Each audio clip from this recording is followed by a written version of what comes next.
What's life like as a spy? Oh, Jared, it was so much fun. I miss it very much, actually. Got to see the world, 65 countries, recruited 9 spies over the years to work for us. It was fun. Well, let's get this part of the story out of the way. You were actually my high school teacher. I was indeed. I was. American government and American history. I do remember you because every once in a while there's a teacher who stands out, who actually, for some reason or another, gets you to pay attention, to listen. So thank you for that. Thank you. That's very kind of you. It's insane, man. This is a pretty weird world to go from high school teacher to international spy. You know, Jared, life takes these very odd twists and turns. You just never know what's in store for you.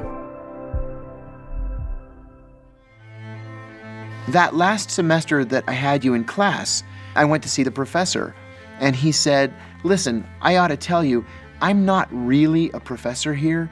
I'm actually undercover as a professor. I'm a senior CIA officer. Would you be interested in joining the CIA?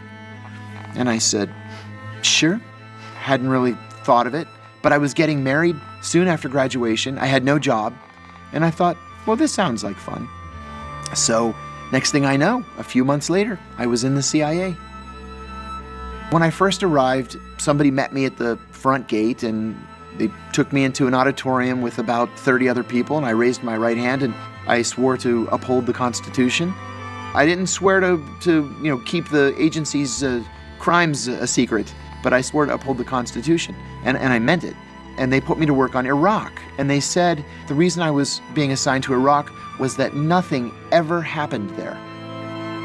So I had been there about 9 months, and just as I begin to feel like I really know what I'm talking about, Iraq invades Kuwait. So next thing I know, I'm going to the White House and briefing the president and taking a call at my desk from Colin Powell when he was the National Security Advisor. And then I went into Kuwait City with the Marines on Liberation Day, March 1st, 1991.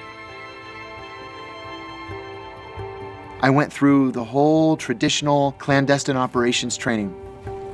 Guns, explosives, counterterrorism driving, jumping out of an airplane, swimming through a swamp to, make a dead drop on an island. You're all covered with leeches. You have to fight the cottonmouths that are swimming across the bog. It was rough. But one thing that I was really, really good at was convincing people to commit treason. Now, oftentimes they'll want money, but a lot of times it's not about the money. They want their children to go to an American university. One guy wanted a new Vespa. I mean, he was willing to commit treason for me, espionage, in exchange for a Vespa. One guy did it just because he loved the United States. So what happened after that? In the summer of 2000, there was an attempt on my life in Athens. There was a terrorist group there. They planned to kill me on the way to work one day, but they saw that I was in an armored car, and they knew from earlier surveillance that I was carrying a weapon. And so instead they killed my next-door neighbor, Stephen Saunders, who was the British defense attaché. So I was deemed to be a little bit too hot, meaning too many of our enemies knew my true identity, and so I was pulled back from the Middle East, and then September 11th hit.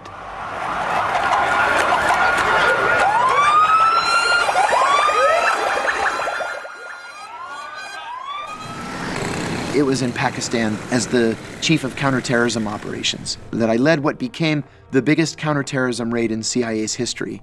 We captured Abu Zubaydah, who we believed at the time was the number 3 in Al-Qaeda. We picked him up and we threw him into the back of a filthy Toyota pickup truck. And then he went to what ended up being the first CIA secret prison. Where is he now? He's in Guantanamo now. He's been in CIA custody for almost 14 years now. He's not been charged with a crime, I'll add. What are they waiting for? They can't legally charge him with a crime because everything that he ever told the CIA was as a result of torture. They began with the most entry level of the torture techniques. They would grab him by the lapels and shove him up against a plywood wall. And all that stuff is humiliating, but it's not painful anyway. But then things get very serious very quickly after that. Abu Zubaydah, for example, had an irrational fear of cockroaches. And so they would keep him in a dog cage, and they would fill the cage with cockroaches just to make him insane. They ended up waterboarding him 83 times. And Even after 83 times, he gave up no actionable intelligence. He saved no American lives. He disrupted no attacks against the United States. The torture just simply doesn't work. And so it was a crime with no outcome that you can show the American people actually helped anybody. And there were techniques too, Jared, that I thought were worse than waterboarding. There was something called the cold cell, where we strip a prisoner naked, you chain him to an eye bolt in the ceiling so his arms are up and he can't get comfortable. He can't kneel or sit or lay down. His cell is chilled to 50 degrees, and every hour somebody goes in and throws ice water on him. That's illegal. Okay, we killed 3 people using that technique, but no one was ever charged with a crime. I mean, the investigation found that, yep, he died. Well, sorry, too bad. It was an accident. We can't lose who we are as Americans in the name of counterterrorism. You know, we have civil liberties in this country, and I want my September 10th country back.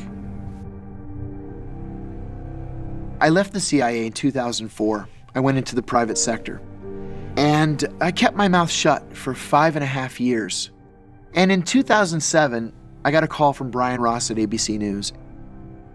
So I went down to the ABC News studio in Washington. Brian Ross flew in from New York.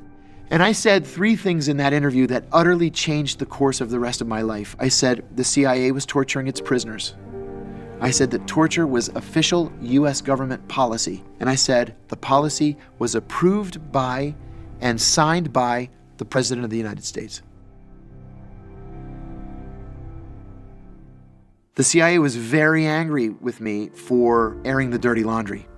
And so they asked the Justice Department to charge me.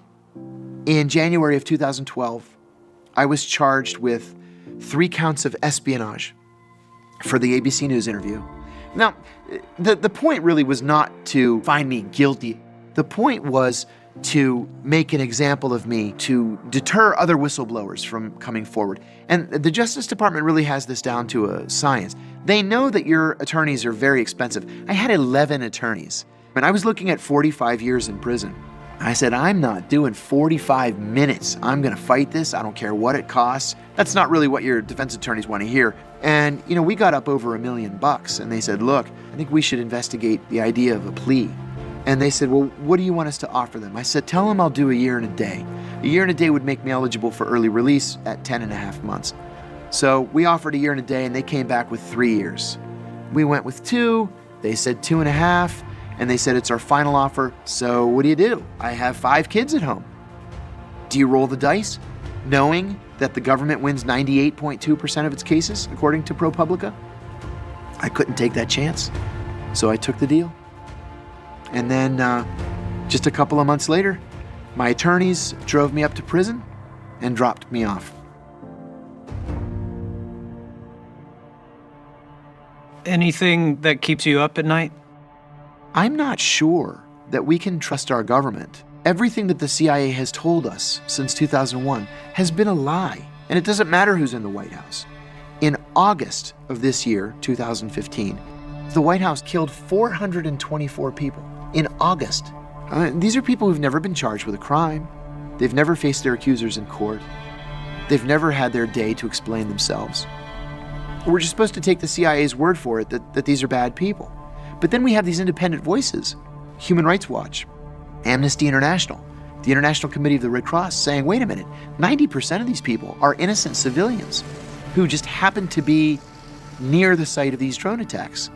One of my attorneys is representing a drone whistleblower right now, and he told me recently that he was operating his drone from a base in, I think it was Nevada or New Mexico. He's connected by radio, and the guy in CENTCOM says, you see the target? Launch. And the guy said, I can't launch, there's a child next to him. And the guy at CENTCOM said, it's not a child, it's a goat. And he said, man, I'm looking at it, it's a child. And he told him, launch. But the guy said, I couldn't launch that thing. And he didn't. Well, now he's facing court-martial and possibly other charges, including a dishonorable discharge for refusing to kill a child. I mean, is this really where we want our country to be? Have we so turned our backs on civil liberties since September 11th in the name of national security it was a child, where Americans were better than that. And it's not too late to turn this thing around. Ed Snowden opened so many doors for people around the world to discuss these issues. That courage is just so rare and so special. He risked everything. And because he did it in such a public fashion, the big guns were pulled out against him. And I told him, don't come home. I said, you won't get a fair trial in the Eastern District of Virginia. Your jury will be made up of people from the CIA, FBI, DOD, Homeland Security, and every intelligence and defense contractor in Washington. I said, don't come home. Not until the American people come to their senses and realize what a national service you've provided. What's the worst case scenario? The worst case scenario is that the courts uphold the ability of NSA to keep spying on American citizens, and that NSA continues to build facilities like the new one they have in Utah that has enough storage space to record and hold every telephone call, text message, and email from every American citizen for the next 500 years. And that the American people don't realize what we're losing here in terms of our civil liberties. You know, there are no demonstrations in the street, and I just don't understand why that is. So the worst case scenario really is that the American people don't come to their senses in time to save the country.